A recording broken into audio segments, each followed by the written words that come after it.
for those of you who don't know me, I'm Rudene Haynes. I am one of the co-founders of Facts and Faith Fridays.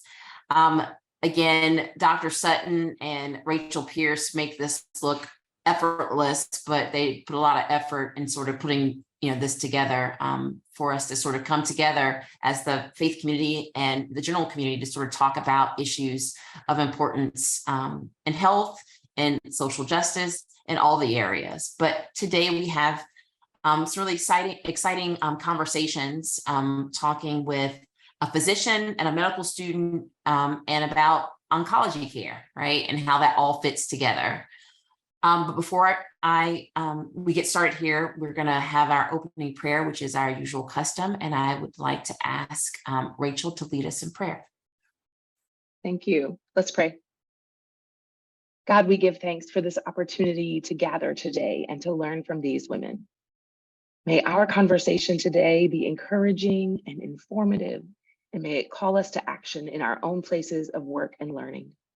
May we carry with us the spirits of the ancient desert mothers and women like Miriam the prophetess, who spoke truth over those that she had influence. May we lead with excellence like Deborah, who gave wise counsel. And may we be loyal like Ruth, whose faithfulness brought redemption. May we learn and lead with the bravery of Esther, whose courage is an inspiration for us all. And we give thanks for this time that we are together. May we leave here differently than when we came. In the name of Jesus, I pray. Amen. Amen. Esther, Ruth, Miriam, Deborah. All got an awful fire on a Friday. Oh, but again, thank you so much, Rachel, for that beautiful, beautiful prayer. So let's continue to be inspired. With that, I think I'm going to turn it over to Dr. Sutton to give us more context for what we're going to be talking about today. And then, of course, Dr. Winn? Yeah, he'll talk after that. Rudene, my apologies. I'm going to pick that up for Dr. Sutton today. No worries. All right, so today we're going to hear this Facts and Faith conversation a little differently than some of the other conversations that we've hosted before. We're going to learn from a female oncologist who is practicing, a medical student who is pursuing the work, and then these students from the SHE Healthcare Experience in Oncology who are investigating what it means to pursue a career in the medical field. So with that, I'm going to turn it back to you, Rudene, and just wanted you all to know that today is a day of discussion, interaction. Please post your comments and questions in the chat, or feel free to unmute yourself and to speak up, because we want to hear from you today, especially. Outstanding, Rachel. So at this point, we are going to turn it over to VCU Massey Cancer Center Director, Dr. Robert Winn. We all know who he is. I was just giving him a hard time. We need to keep him humble, I can't really tell where you're broadcasting from, but maybe that'll be part of your updates. But I turn it over to you, Dr. Winn. Thank you. I am actually on campus, just in the Goodwin building today. I just wanted to say again how grateful and how happy I am to be with you, all of you. I was going to make this quick. The reality is, on an infectious disease side of the street, we understand that COVID is starting to ramp down just a little in the context of most people getting the vaccines, et cetera, et cetera. Having said that, I will probably be, as we run into the fall, asking everyone again about making sure that they get their most up-to-date boosters. I think that there'll certainly be a little bit of exposure, as most of these pandemics tend to run about a 4-year sort of course. I think it would be well worth everybody making certain that we get up to speed, particularly in the fall before we go into the winter. Having said that, what I am most concerned about now, no surprise to many people on this call, are the issues around cancer screening and the lack thereof, and the increased unfortunate numbers we're starting to see. Cardiovascular issues, particularly in the increasing risks of people with having poorer outcomes from heart attacks and strokes, and depression. So over the course of this, over the next X number of months, I think we'll be trying to figure out that I'll be giving you as much information as I can around issues around mental health, depression, I'll be giving as much information as I can around cardiovascular health, particularly how it's impacting negatively the African-American community.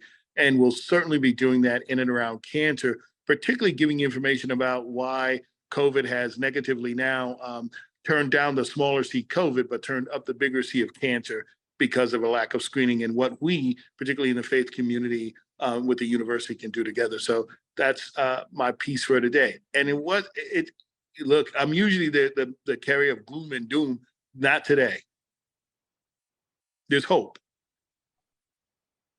Wow, felt like it was different. It was a different update today, sir. I appreciate that. I'm glad that you mentioned the boosters, though, because there hasn't been a lot of conversation about that. I think the last time I looked at my card, the booster was what, 2021? No, 2022. 22. So we should start sort of spreading the word about that. And again, I think that as many of us that's willing to talk about cancer should talk about cancer, so we can sort of not make it such a taboo conversation. I think folks need to go out and do what they need to do to check on themselves. There are certain preventable cancers out there, right? That if you could just get in front of it. I think at some point we're going to be talking about is it called the Grail, the Holy Grail? The clinical trial study at, do you want to talk a minute about that, just to give a preview of what's to come? So we now know that there are, and I'm part of a board and the research that's looking at multi-cancer early detection. I'll give you an example. It's essentially a blood draw. And in fact, then we validate that test. I'll give you a quick example of someone who's just coming in for something completely unrelated. We sort of said she was feeling a little bit not right. She then got the what's called our Grail test, which is essentially a form and a platform for multi-cancer early detection from essentially your blood. Turned out that we had two signals, one for a GI and one for a breast cancer signal. And when we looked, it turns out that she wound up with early stage colorectal cancer.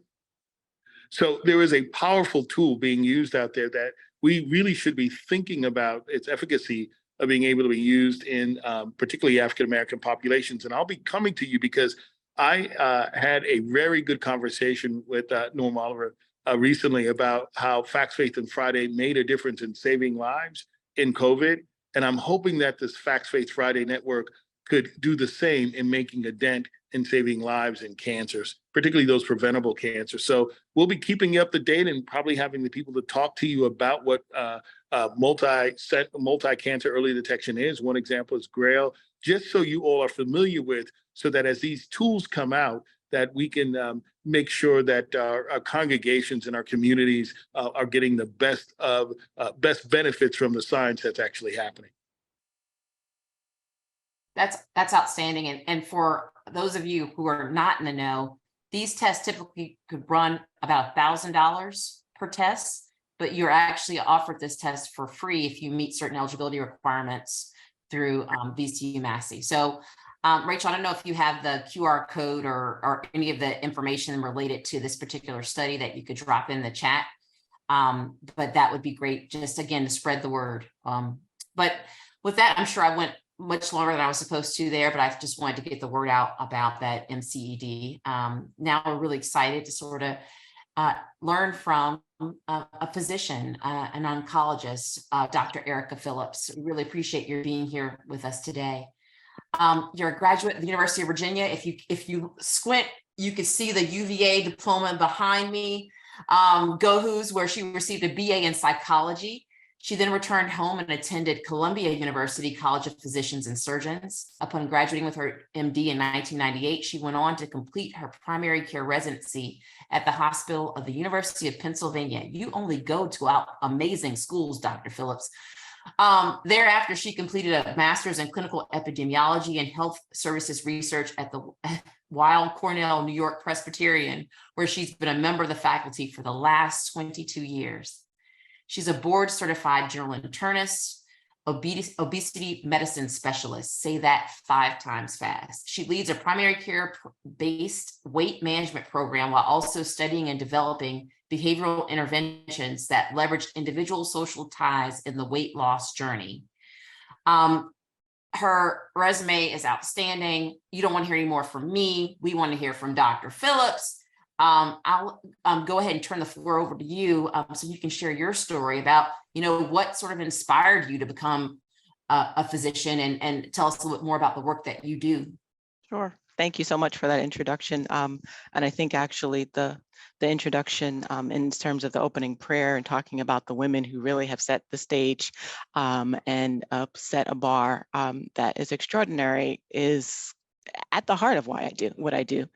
So I do want to correct one thing. I am not an oncologist. I am the gatekeeper. I am a primary care physician by training. And so especially when Dr. Winn talked about and just mentioned our concerns as we come out of the pandemic as it relates to the increased rates of cancer that we are going to see and are already seeing due to the lack of screening, I'm the gatekeeper and the person who's at the heart of ensuring that we hopefully don't have to see an oncologist. And so I sit in the cancer prevention realm in not only clinically, but actually also from a research and leadership standpoint at my institution as the Associate Director of Community Outreach and Engagement, where all of my work focuses on reaching communities at that early stage, whether it be from educating on the reasons why screening is important, the recognition that screening in of itself is not the only tool and is not going to be is important, but not in and of itself sufficient to reduce death from cancer, because access is so extraordinarily important. To screen and not have access to high quality care, and you always have to put a plug in that care, sometimes coming in the form of clinical trials, is really, really critical to making a difference in communities as it relates to the difference between being able to speak as a cancer survivor, right? And so cancer survivors are survivors because they were able to access excellent care in the treatment of their cancer, or were able to find their cancer early, and all of the above. So how did I sort of fall into medicine? Actually, it was one of those pillars in my life. It was my mother. My mother immigrated to this country from the Caribbean. Our family is from the Caribbean. And before coming to the United States, she furthered her education and training and was a midwife in England before coming to the US. And I still remember to this day, growing up, where she said, there are a lot of things I'll pay for you to go to school to do. And I'm more than happy to, foster you in all these great places that she, was able to send me to. But I won't send you to school to be a nurse. She's like, you're either going to go further than me, but you can't be the equivalent of me. And so that was my charge from I think a really young age. And that was a blessing in of itself in terms of that charge. And I've really enjoyed all of the various institutions that I've been to, but the most important and the most fun one for me was definitely UVA. So go Who's, always going to say go Who's. I am a Virginia alum, diehard. I still remember coming down to Virginia from New York and being like, wow, it's a different place. It took me a while to get used to being below the Mason-Dixie line. But I always go back. Really thoroughly enjoy our Black alumni events, and more importantly, just sort of actually enjoy the just the breadth of the people that I met and continue to stay in continued contact with as a strong a sort of alumni association. But that being said, I did return home because home for me was always the place where I wanted to serve my community. But I very early on knew that I wanted to do that from a standpoint that was larger than just the individual doctor-patient relationship. So even when I was in medical school, research, public health was always at the forefront of my mind.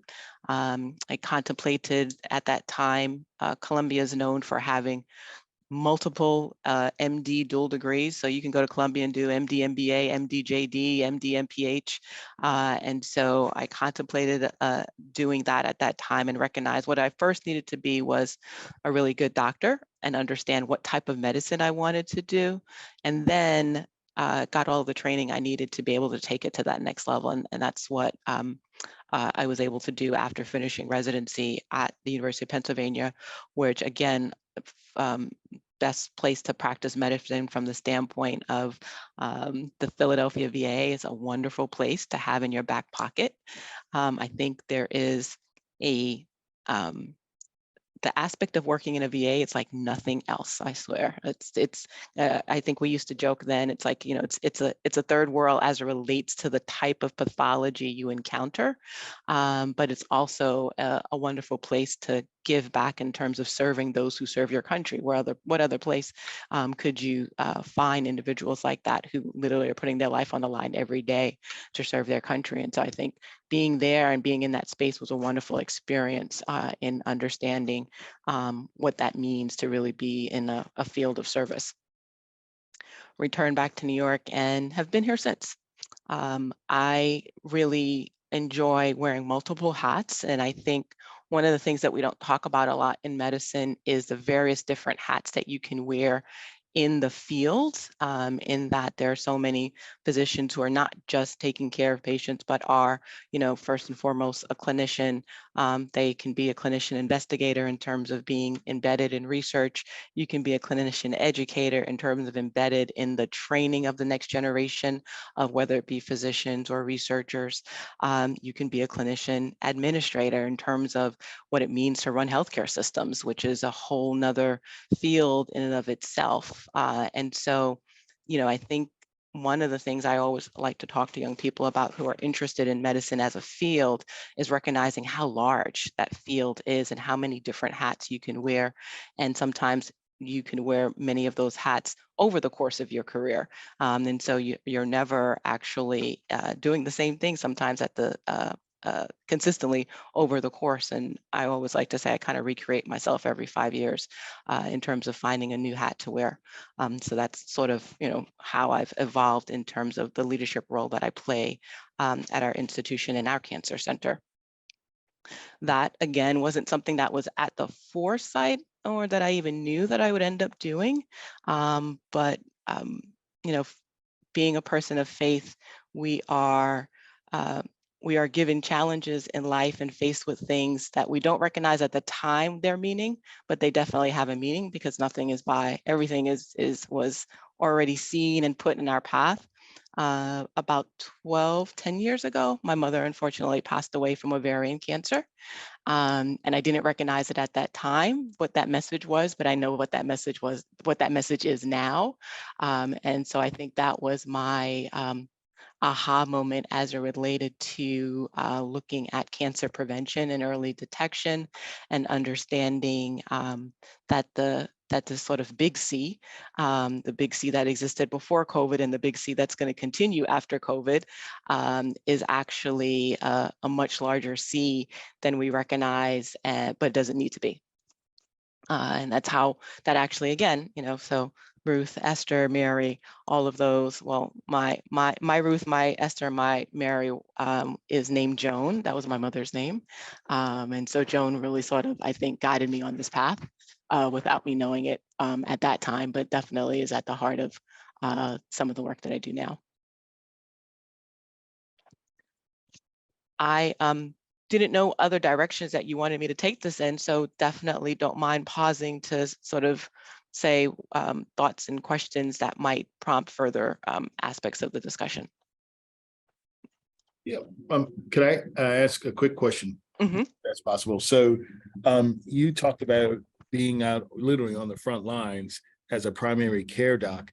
In your everyday sort of practice, how has your ideals of cancer changed? Because typically, you know, I formerly ran a large federally qualified health centers, and we knew about diabetes, we knew about hypertension, but we rarely actually did the things in and around cancer screening because it seems like, oh yeah, people get that. How has your practice changed given your experiences? I don't think my practices have changed per se, and I think if anything, one of the things, the part of the story I didn't share, and that I think is synergistic with the cancer aspects as it relates to screening, is really stepping back and really talking about prevention.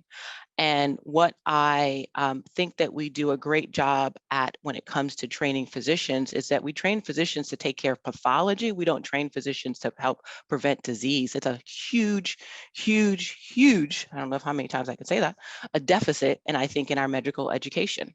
And so much so that, I think there was an important part of the story I didn't tell.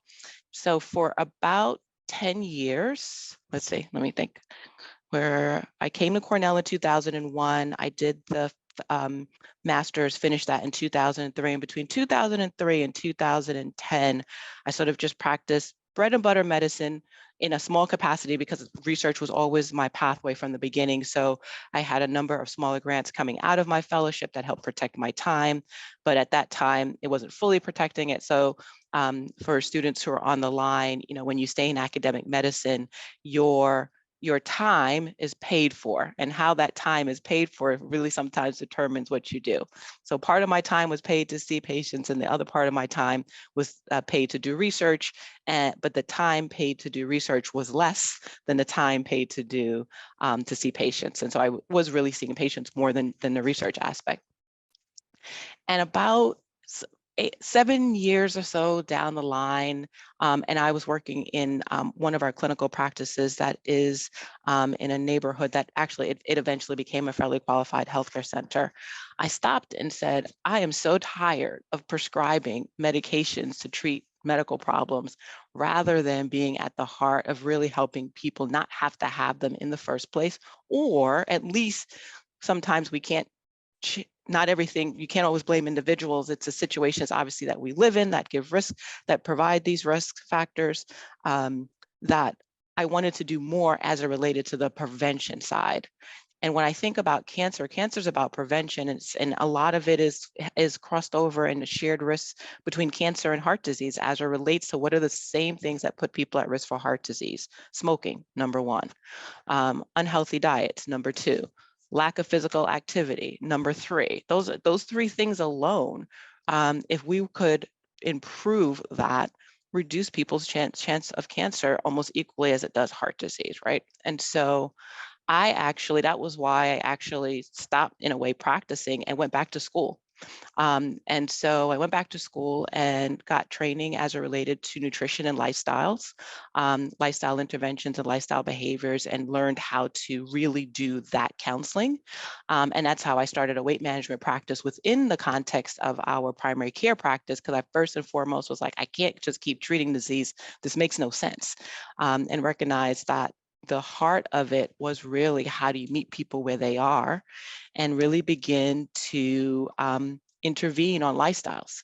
And so I will say that I think since then, there definitely is more conversation, and we've seen, not just the number of people who've become board certified in obesity medicine, but we've seen also the increase in the rise in terms of board certification as it relates to integrative and lifestyle sort of programs that we really do need to change medical education first and foremost, I think, at the heart of it. And so I do think that it is evolving, but I don't think we're there yet at all. I think there's still a lot of room for growth as it relates to really embedding prevention first and foremost in medical education from the very beginning, so that we can break the cycle of having to always breed specialists who are taking care of cancer rather than breeding a larger group of specialists who are there to help with the taking us down a path of lifestyle interventions and changes that help people not have to address that in the first place. And I don't say not address, you're always going to have to do screening, but that we're seeing that a lot earlier on. I do think that in the setting of primary care, one of the conundrums is also the constant change of guidelines. I think the most recent changes in mammogram screening confuses things even more. This is where primary care doctors spend a lot of time trying to explain to patients what age should we be starting at, what age shouldn't we start at, what age are you? Where do all these things come in? We have very confusing messages, confusing for providers. And if it's confusing for providers, it's even more confusing for the individual. And I think that's where, if anything, where we're beginning to see what I do definitely think has changed is as a primary care provider, really having discussions about these are guidelines based on this general population. And if you don't fall into that general population, we really need to talk about what are the guidelines, what are the things that we need to do for you. I do think that that is at the bread and butter of primary care physicians as it relates to how do you take all of this information and really tailor it to the individual who's in front of you, and how does it relate to them? And that's a challenge. It's a challenge because our healthcare system doesn't afford the time that's necessary to do that. Especially in a place like New York, we service a population that is diverse in God knows how many different ways as it relates to the number of languages spoken in any particular healthcare system here is enormous. I have colleagues who in our campus, which is right across the water in Queens, every patient speaks a different language because of our large diaspora of Asian countries that are represented in Queens. And so how do you, as a primary care provider, 1, get over language barriers, 2, get over cultural barriers, 3, get over insurance barriers, 4, get over the fact that we recognize that most of the guidelines regarding cancer screening were set in the US based on US populations and access. And these are foreign concepts to most people who immigrate to this country, in the sense of most third world countries are not talking about colonoscopies in every adult at the age of 50. And so people don't actually have that in their mindset, that the exposure, the knowledge that, okay, everyone in my family needs to be having a colonoscopy starting at the age of 50 because they don't know what that looks like. And so these are really foreign concepts when you're talking about immigrant populations. And it's not to say that they would not undergo those screenings. It's more so they would have never had exposure to those screenings. And half of what we do and know is through our connections through family members and friends and our social networks. And so if that's not something that's happening in your social network and you grew up in and you're coming here as an adult, why would that be natural to now say, oh yeah, I know what that is. Oh yeah, I'm going to go, to that, have that machine squeeze my breast. That makes sense to me. And my mom told me about that, right? Those things are foreign. So I think as a primary care provider, those are really, significant challenges, but not ones that are not insurmountable and can be overcome. But what it really takes is time, and time is, as we move along in our healthcare systems, every visit gets smaller and smaller and smaller and smaller in time. And to be able to address all those things in the time that we're given is a challenge. Dr. Phillips, I have like 1,000 questions for you, but I'm only allowed to ask one right now. Sure. I really appreciate your talking about sort of the diversity of folks that you've had the opportunity to treat over the years. But something we talk about a lot in this forum is how there is this element of mistrust, distrust, all the different opposites of trust that people have when it comes to dealing with doctors and science and all the things. And I would love for you to give me your sort of perspective in the populations that you see. Like, how much do you spend just trying to kind of convince folks that, this is being done for your best interest. This is being suggested for your best interest, because there's this healthy level of skepticism in communities of color when it comes to, the medical field. Without a doubt, I do think there's a healthy level of skepticism, but I think as a provider, you can't enter the relationship with the expectation that every person of color in front of you is coming to the relationship with mistrust. And I think that's something that people are so heightened to right now, that they enter into the relationship never listening first to even understand if it's even there. And I would say again, and I think New York it's a different breed, that very thing that you're talking about is embedded in US medicine, but not necessarily at the forefront of many of the patients that I see who are coming, whose experience is not with a US medical based system.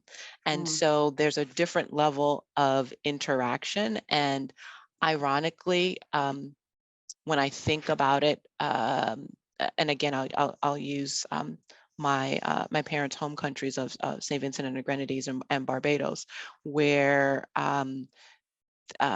this mistrust of the healthcare system is not deeply embedded in their healthcare systems in the same way. And so to then enter into a relationship with an adult, let's say from the Caribbean, who immigrates here, who is not coming with that, I'll call it baggage for right now, for lack of a better term. I was thinking baggage, but I didn't want to throw that out there. Yeah, it's just sort of the thing, because that's what it's sort of, because I think that's how we sometimes get ourselves going down the wrong path, in that it still requires listening and recognizing that everyone is bringing something different to the table, and that sometimes that when we approach it with that every single person potentially is coming into it with mistrust, it takes us down the wrong path. 100%. And so I think for me, the first and foremost part is to sit, to be still, and to listen. And that is the part that I think all patients, regardless of race, creed, or color, want, is they want to be heard. And where we get ourselves into trouble is because we don't allow people to be heard. We're speaking before we allow them to be heard. And I think when you really just spend time listening, you are able to find that common space, regardless. Awesome. I see that Lisa has her hand raised. Do you have a question? I do have a question, and thank you, Dr. Phillips, for this very inviting conversation and your listening. You brought up 2 points. The time that you don't have in order to see, and that individuals want to be heard or listened to. So without that time, and they want to be heard, what about, how do you address that, and how does your practice address that, knowing that you're trying to prevent, help people with preventing disease? Mm-hmm. What's the plan that your center provides to do that outside of, the one-on-one, or their programs you've established and set up to do that, to meet those needs? Yeah. So I will say personally, and again, it took me, 20 something years to be able to do that, right? So there's growth in that. You get to be able to really create what you need and what you feel the individuals you're taking care of need. The program that I created, at least our weight management program, individuals who come to that program, their first initial visit is actually a 45-minute visit, just off the bat. And I say most of them walk away. It actually gets to the point, 45 minutes with me. Then there's another 20 minutes with the dietitian. So there's actually almost an hour and a half that they spend in their practice. I would say that most of them walk away saying, oh my God, no one told me that I needed to carve out 2 hours to be here. Like, they literally are looking at their watch, like, how much more longer is this going to be? Sometimes, from the standpoint of, that's what it requires to hear someone's story. If they're coming to you for help, I recognize that's not something that happens across the board, and it's not something that's always feasible and possible.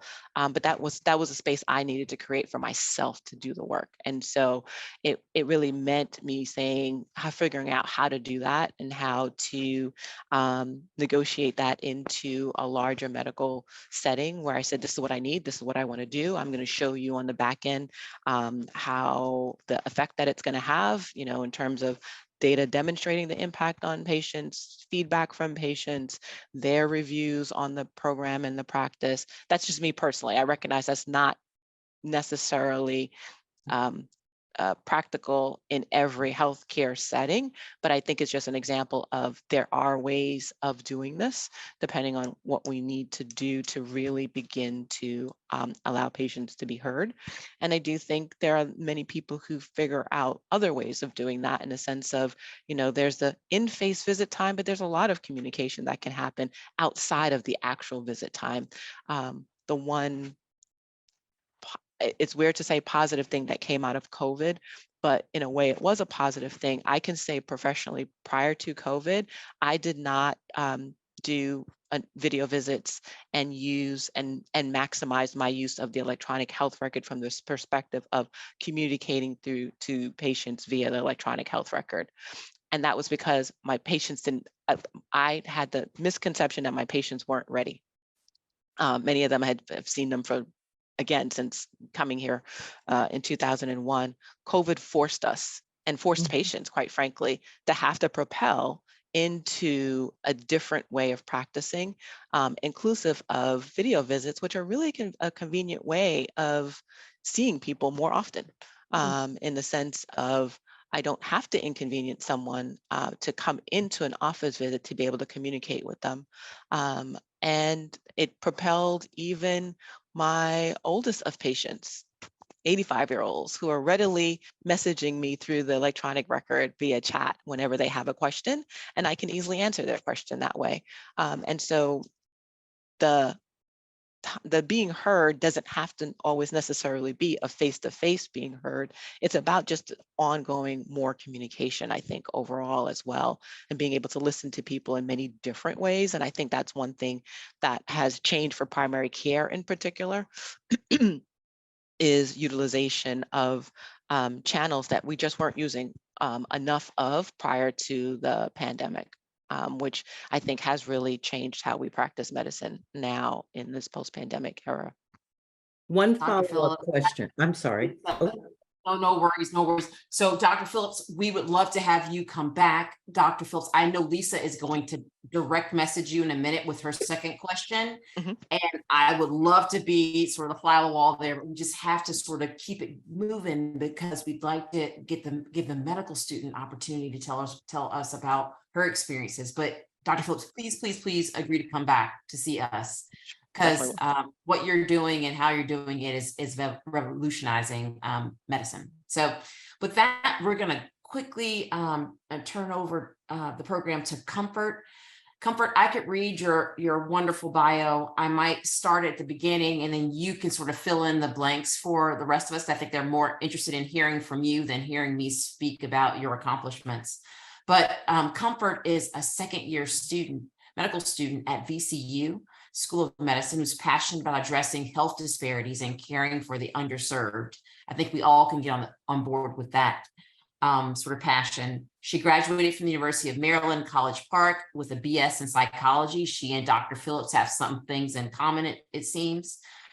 She's volunteered in many different organizations, including Inroads. She's had wonderful experiences that I'm short shrifting right now, just so she can start talking and I can stop talking. So Comfort, I'm turning it over to you. Thank you so much. All right.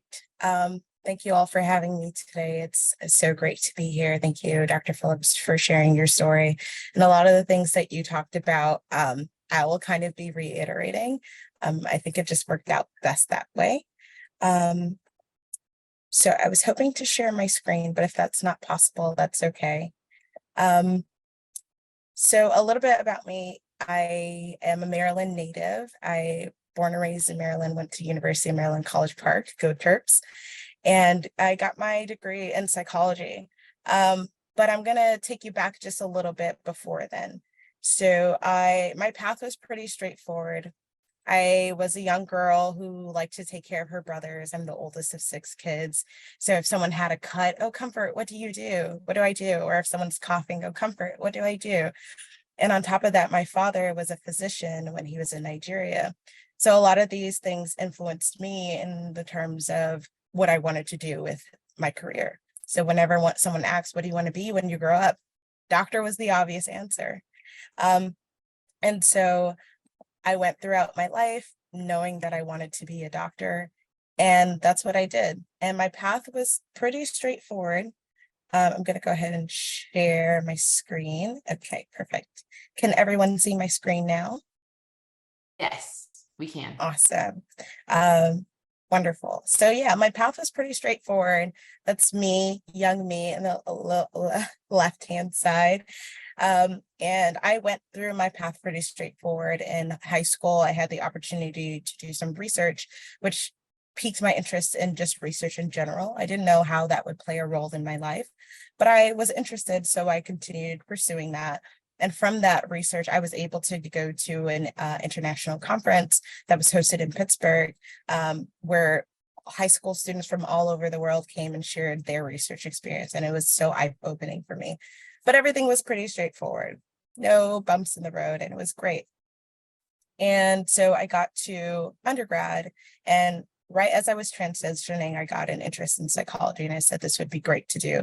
I always knew I wanted to go into medicine. I knew I was going to be pre-med, but I was like, why not explore psychology, see what it's about and see how it might fit in my future. So I did all the things for pre-med, leaderships, engaging workshops. There was a suture workshop, either my first or second year, that I engaged in. It was amazing. But I also had various experiences in the psychology field that could play to going into clinical psychology or counseling psychology. And it was great until it wasn't, because I knew what I wanted to do. And I was just exploring, just seeing what psychology was about. But it became a little too interesting for me. And then I started to doubt whether medicine was the right path for me. So I was trudging along and everything was fine until I was faced with this fork in the road. Where do I continue pre-med and go medicine, or do I do clinical psychology? And it was really distressing for me, really, because I'm the type of person that when I make a plan, I go for it, and nothing can stand in my way. I'm just going to go for it. But here I was. And thankfully, I had a mentor in University of Maryland who was a clinical psychology psychologist by training, but she was heading the Department of Psychology for the undergrads at that time. And she asked me two questions that changed my life and my perspective. The first question she asked me was, what do you want your impact to be? And the second question she asked was, which path will allow you to have that impact? No one had ever asked me that before. It's always, what do you want to be? Right? But not, why do you want to be that? And that's an important question to ask yourself. And so my answers to those questions guided me. These first four answers are kind of generic. I want to help others. I like medicine. I like psychology. And then I also wanted to help those who had been historically undertreated and underserved. But there were some more answers that I was able to find that drove me into a specific path. And the first one was, I wanted to empower patients to live healthier lives by arming them with knowledge. And some of my experiences later on showed me that that is a very important thing to do, to give patients the knowledge to, like Dr. Phillips said, just prevent the progression of some of these diseases that are very preventable with lifestyle changes. Another answer that guided me was, I wanted to be in a position to help those who may not realize they needed the help. And that's where my interest in medicine and psychology merged, because so I was born in America, but my home country, if you will, is Nigeria. And the culture there is that we don't really talk about mental health, and it's something that's kind of swept under the rug. But I realized, and I noticed through my interactions, that having conversations in a way that people are able to digest the information makes them more open to discussing things that they wouldn't have in the first place. And so those two answers, the last two answers, showed me, or made me realize that pursuing the path of medicine would put me in a position where I would be able to impact the population that I wanted to impact, and do it on a greater scale. And so this is how I found that disruption can bring about important questions that you might have asked yourself before, or no one asked you. Have you considered other paths? What's your mission? What's your purpose? And those two questions that my mentor asked me earlier kind of played into my mission and my purpose.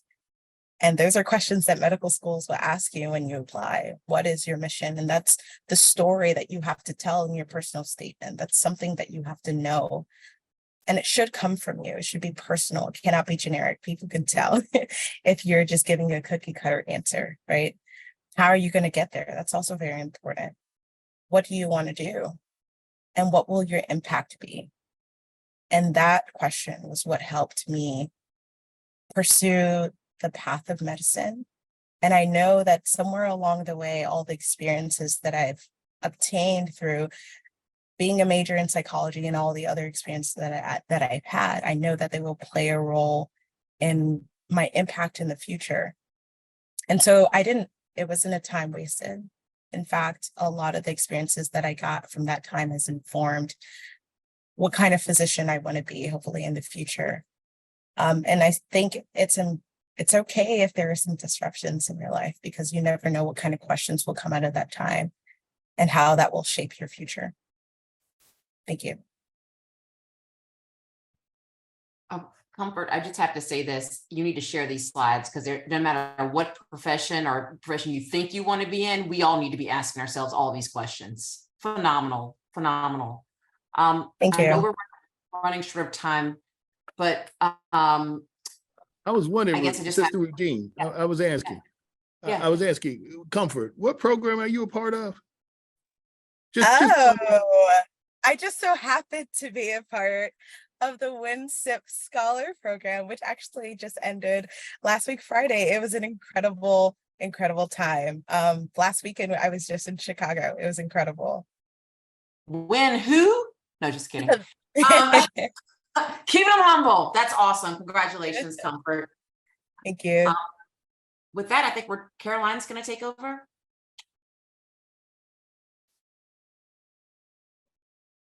Hello. Yeah, so Comfort was one of the 4 WIN-SIP students that we had here at Massey Cancer Center for 6 weeks, and she is amazing, a genius. All of them are geniuses. So hi, my name is Caroline Blair, and I'm the Search Tech Coordinator here at Massey Cancer Center. And today we will be talking, I'm going to share my screen first. I think that would be good. Okay. So, presentation mode. Can you all see that? You can. Okay, perfect. So today we're going to be giving a brief introduction about the ACS Summer Help Experience, She in Oncology. So this program is for rising high school juniors and seniors who identify as female. And basically they get an intro to cancer biology and a wide range of career opportunities in cancer research, clinical care, and patient support. So this is a 2-week virtual program. It actually just ended today. So this program was founded in 2021 by ACS, and I'll be sharing these slides after with you all with a brief introduction of all the programs that the SERTAC office, which is the office that I'm the coordinator for. We wrote about 5 to 6 programs currently. So after that, I'll share the slides with you guys, but this program just ended. So 5 cancer sites were part of this cohort. But we wanted to give a brief testimony. One of our students is here today to give a brief testimonial about what the program was like for her. So Joanna, would you like to turn on your mic and answer a couple questions for us? Yes, I'd love to. Yeah, so if you could. So she was one of our current students in the cohort. So if you could tell us your name, your school, and your year. Okay, hi, everyone. My name is Johanna Johnson. I'm 17 years old, and I'm a rising senior at Deep Run High School. Thank you. So what was your favorite experience with She, and why was that your favorite experience? My favorite experience of the ACS She program was getting to meet new people. I got to hear from a variety of professionals, mentors, and other individuals from different areas of the medical field. I loved hearing about their work and the journey they took to get where they are today. Thank you. So we have a couple other ACS She students in the crowd as well, so I just wanted to shout them out. But I also had one last question for you. What do you want to be when you grow up? That's just what impact do you want to have after Comfort's speech? I think that's a better question if you're okay with pivoting. I know we planned a couple of questions. Yeah, what impact do you want to have, Joanna? the biggest impact, I want to maybe like help the less fortunate in other countries, like who are struggling with their health. So I think that'd be kind of cool, like maybe like to travel to less fortunate countries and help with their medical health and programs and facilities. Yeah. Well, Joanna, thank you so much for talking today. Does anybody have any questions for Joanna while we're here? We have a couple other students in the crowd just about ACS She. I have a couple other slides, but just about the program in general. It was a great experience. They did a lab portion the first week by the ECLOS Institute, and then the second week was very career and didactic oriented. Each day had a specific theme run by a specific cancer site. So, and then they did case study presentations today. So any questions? So thank you, Caroline and Joanna. I think it's really important that people know that there are all of these sort of training and, internship opportunities at VCU Massey. So I don't know if it makes sense to send a link, but again, do you want to describe quickly all the different pieces and parts? Okay, yeah, good. of course. So we have currently our two high school programs are the Chisel program and then ACSG. So ACSG is 2 weeks long. It's a 2-week virtual online program, and Chisel is, we have currently 20 students here on site at Massey from the Richmond area. They're doing a 5-week long bench work research program, and they're paired with a mentor. Then our undergrad, and at the end of all of our on-site programs at the end of the summer are doing a poster symposium. So they'll present all their research findings at the end of the summer. So they'll do the poster presentation. And undergrad wise, we have the CTO internship run by the CTO, the clinical trials office, which I'm not directly involved with, but I've met some of the students and someone from the CTO. If you have any questions, I could guide you their way to talk more about. We also have the VCU Succeed CREP program, undergrad and postdoc level, where we have 4 to 6 students doing bench work as well for, I believe, 8 weeks. ACS Cure is an undergrad program focused on diversifying the field of STEM. And we have 4 current undergrad students from VCU and 1 from William & Mary. It's a 10-week long research internship where they're paired with a mentor, and we have 2 didactics a week, career and research didactic wise seminars. We also have the Winn program, which is in honor of Dr. Robert Winn, and that's a clinical research 6-week long internship, and it's national. That's one of our graduate programs. We also have the James D. Pop M1 Fellowship, which is a bench work, a minimum of 8 weeks, 8-week long program where they're paired with a mentor and they get to do research. We also have currently pending, we're waiting for the notice of seeing if we get this. We have the ACS Postbac 1-year program that students can apply for. We're waiting for to see if we get it. 1-year postbac after they graduate, they can apply for this. But yeah, no, we have a good amount going on right now, and a couple other programs, but that's kind of what has been going on. Anita, do you have anything to add? Oh, sorry, I had to unmute. No, I did note that someone asked in the chat, the SHE program is virtual, and those students can come from anywhere in Virginia because it is a virtual program. Yeah.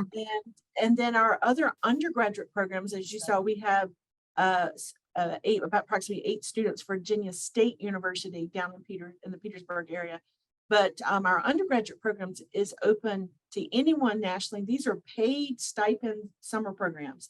So, these kids are receiving approximately $5,000 to $6,000 for the summer to do this. So that can help cover their housing expenses if they need to be here in the Richmond area.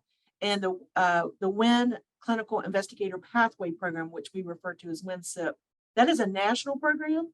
And this summer you heard from Comfort, but we also had 2 students, one from Tennessee and one from Brown University up north. So so students can come from afar to train right here at the Massey Cancer Center. And I'm sure you know this, but I think a number of these internship programs have inspired people to actually pursue, advanced degrees and interest in clinical trials and research and oncology. So it really does kind of light the fire and folks. And I think we just need to do a better job of spreading the word. And Anita, I think I'm going to ask for you to come back probably shortly before, no, I won't say shortly before the deadlines. Once applications are ready to be, submitted, I think we'll bring you in so you can tell our group here about the opportunities that are available. And we'd like to encourage you all to encourage those in your networks to apply. Absolutely. Right. And if you recall, we were here in February and we talked about that. And I want to thank everybody from FFF because we tripled the number of applicants this year. And I think it was largely due to all of the help we got from FFF reaching out into the church communities as well as into the high schools to make sure we were getting the word out. So thank you very much. Outstanding. Yeah, thank you, everyone. And we really appreciate you having us here today. I appreciate you having, thank you. Oh, thank you. Thank you. All right, friends, I was so worried that we were going to run out of time, but I think if I don't talk too long with the announcements, I think we're gonna leave on time. So our next session is on August 18th. It'll feature AIM at Melanoma. It's founded in 2004. AIM at Melanoma is a global foundation dedicated to finding more effective treatments and ultimately the cure for melanoma. We'll have our closed session for pastors and lay leaders the first Friday in August, I believe, unless that's being canceled, but we'll give you an update because I didn't see that in the announcements. Dr. Winn or Pastor Gray, do you all have anything else for the general good before we have our closing prayer? Thank you, guys. Appreciate you and appreciate the speakers today. Outstanding. All right, with that, I'm so honored that we're going to actually have our closing prayer and blessing by Comfort Aluko. So Comfort, please lead us in prayer. Heavenly Father, we just thank you for this time to gather together, to learn from one another, to gain wisdom and understanding. Oh, Lord, I pray that you will continue to be with us, continue to help us to be champions for those who don't have voices, to help others who can't help themselves, and help us and give us knowledge and wisdom on how to do these things, how to best reach our communities, how to best help those who are around us and those who need questions to help them get into the right path. Lord, bring mentors into their lives, people into their lives that will help move them into the right places and move them to the right decisions. And Lord, as we go about our days, Lord, I pray that you will be with us and just bless our days and give us peace and joy. We thank you, and in Jesus' name we pray. Amen. Amen. I can now see why you're nicknamed Comfort. Wow. Go be champions. Go be mentors. Listen. Have a great week.